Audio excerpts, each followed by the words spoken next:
what led you to the Kia Boys? So I did this video first time going to a strip club. So I was able to document that experience. And again, shout out to my wife because she's a wonderful lady. Another tough video to get by on YouTube. Yes, heavily edited.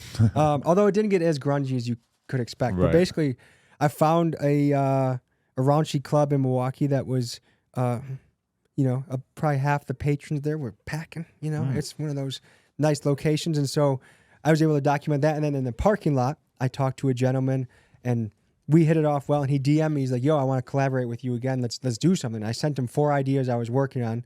One of them was the Kia Boys. He said, hold up. Calls me back on FaceTime 2 minutes later, and there's a kid swerving in front of the block. And I'm like, let's line up next Tuesday. Let's fucking do this. Wow. So, but where did you hear about the Kia Boys thing? That was just something you were hearing about? Oh, they're notorious in Milwaukee because they're kind of terrorizing the city. I mean, if you rent a Kia, if you have a Kia, it's so likely it's getting stolen. Right. And like the police stations were giving out the clubs that go over the steering wheel for free. It was just a known thing that these kids are wild. Like you see them driving in parks where kids are playing. You see them driving on the sidewalk of a high school where people are walking into the class. You see them crashing out. Like they have a particular driving style where it's like, and there's a music that accompanies it, the Milwaukee low end scene. And basically like these kids just swerve as much as they can in the car. And actually an ex-girlfriend I had, she got her car stolen. She left it running, and she was just a nice, innocent Midwestern girl that didn't think her car would get stolen. She left it running, and it got taken. And it's not like they take it and use it for as many days as they possibly can. They took it, they stole her purse, they went to go try and buy blunt wraps at 3 different gas stations, so we were to kind of triangulate them, and then they crashed it and just go on to the next one. So it's not like profit, it's just kind of after-school activities. Is there something about Kias that they're easier to steal, or yes, they're by like far the cheapest car, right? Like, they're leveling up their brand a little bit. I thought it was a pretty cheap car. Okay. I mean, but I know that it is the easiest to exploit. There's a reason there's not Chevy Boys. Right. Yeah. But they are probably stealing a lot of other cars as well, too, right? Yeah, Hyundais are also a popular one, and anything they can really get their hands on. But like a Kia is something that you can pull up, and if you know the methods and there's no one there to bother you and stop you, you can, a certain brand and make you can reliably get away with. Right. So what was the feeling like before you went and met up with these guys? Like, I mean, having probably not spent that much time around, flagrant criminals, it might have been kind of weird, right?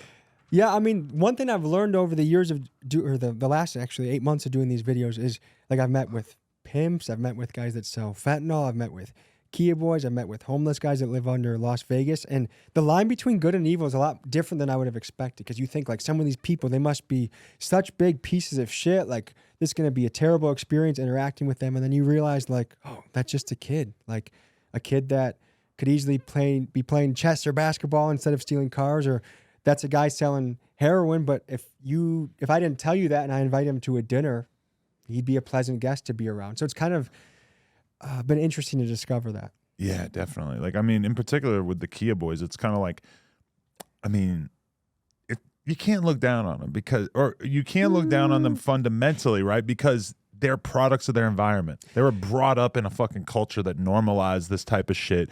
They don't feel like they probably have any fucking opportunities or whatever.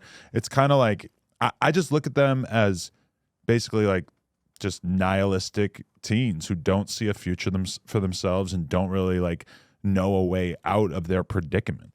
I definitely agree with the nihilistic part. Like, these are kids, they don't care if they die, they don't care if you die, they don't care if they're stealing a single mom's car, but you can never give people a pass. I mean, that is some people's only route to keeping a roof over their head is their car that gets them to work. And so to take that away if they don't have insurance, I mean, some people go homeless because of this. Yeah. And so while I feel for kids, and I can't imagine growing up in a really difficult environment and seeing bloodshed at 11 years old, 12 years old, that really hardens your heart and changes your perspective of the world, you have to hold people accountable. I mean, anyone you love, you hold accountable. Like if your girlfriend, you'd hold your girlfriend accountable, your mom accountable, your friends accountable. You got to hold people accountable. So you can't just let people freely steal your shit. But in that situation, when you're on camera with them, it's not exactly a situation where where you feel comfortable giving them your full opinion on the long-term effects of their behavior and everything, right? And especially for a YouTube video, it's like, you kind of want to keep the vibe light and fun to an For sure. extent, And right? that I got my first interaction with mainstream media when it was getting picked up all over the place. And like one lady kind of ambushed me. She's like, you know, pretending like it was going to be a good phone conversation or a good interview.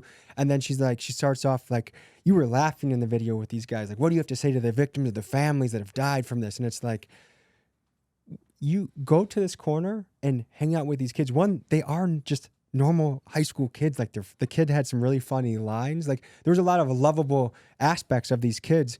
And on the same end, they're stealing your shit. So it's like, you go to the 15-year-old that's toting a pipe and wave your finger at him and see how it goes. Like there's a reason the mainstream media doesn't get any of these scoops because one, they're too scared. Two, you can't show up with a suit, 15 cameras, and just the voice they talk in when they're reading the news. It just is, none of it is real.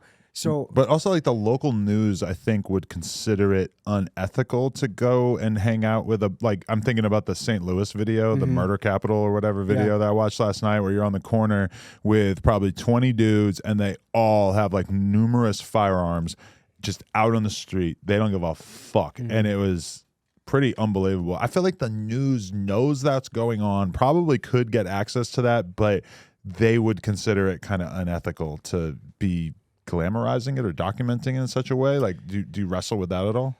yeah, one of the guys that interviewed me said, you know, I actually really liked the documentary. I think it was fantastic that you got their perspective. But what I didn't like is I showed a clip of them showing how to steal the cars. And he said that was really unethical. And I didn't really think much about it at the time, but now, you know, I want to be more aware of what I'm putting out. But I think at the same time, like, I'm trying to get access to people and stories that almost no one gets access to or is too scared to go to or doesn't want to take the time to wander in to some of these places. And I really am curious to hear their motivations for some of the things they're doing. But it's kind of interesting because like Vice will send journalists to Mexico and have them in bed with the cartel, and you know, but then that's treated as kind of different. You can show off all the cool cartel weapons and show what their drug supply looks like, but it's different because it's a different country. It's not like just some kids hanging out stealing cars down the street. I don't know. Yeah, I think, you know, we have a really real. Like, I've been having a lot of trouble getting people that are more buttoned up to appear on camera with me. Like anyone that is more proper sees some of my content and stays clear of what I do. Even though if you look at my channel, like I've done graveyard ceremonies with witches. I've hung out with $100 million man. I've gone to the underground tunnels of Las Vegas. Like I think I have some of the most diverse documentaries on YouTube. Yo, we just hit 400,000 subscribers right here on the Clips channel. So if you want to help us out, click subscribe, get us to 500K. Yeah.